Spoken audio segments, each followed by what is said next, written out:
C'est un vaste sujet, évidemment les grandes biographies historiques. Avec Édouard, on est passionné d'histoire, moi plus l'histoire du XXe siècle. Je dois avoir lu 5 ou 6 biographies différentes de Churchill, des biographies du général évidemment, dont la dernière qui vient de sortir, celle de Julian Jackson, qui est un regard très différent sur le général et qui nous a beaucoup plu.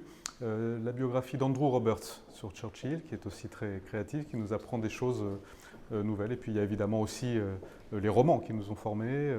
On parle beaucoup d'Alexandre Dumas avec Édouard dans le livre parce que c'est le souffle du récit, l'histoire, la petite histoire dans la grande. C'est pour moi Tolstoï, c'est pour moi aussi Le Carré qui est un maître pas seulement du roman d'espionnage mais du roman tout court.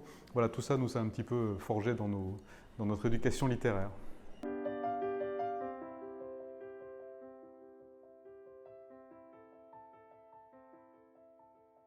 D'abord de lire nos livres, c'est une bonne idée.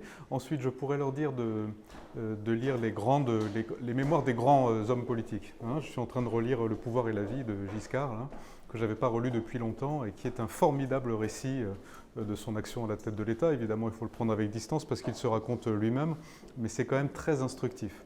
Donc il faut, je dirais que quand on veut s'investir dans l'action politique, je trouve, et Édouard Philippe, je pense, partage ce point de vue, c'est très important de connaître son histoire, de connaître l'histoire de tous ceux qui nous ont précédés.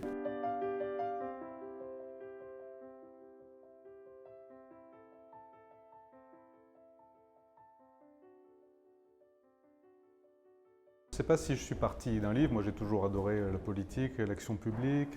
J'aimais beaucoup Michel Rocard quand j'avais 17 ans parce qu'à l'époque c'était l'homme politique qui incarnait, selon nombreux d'entre nous, une forme de compromis entre la responsabilité et l'humanisme. Et donc les grandes biographies de Rocard, son action, la lecture de la presse aussi, les grands journaux, tout ça, ça m'a éveillé à l'action publique, plus qu'un livre en particulier.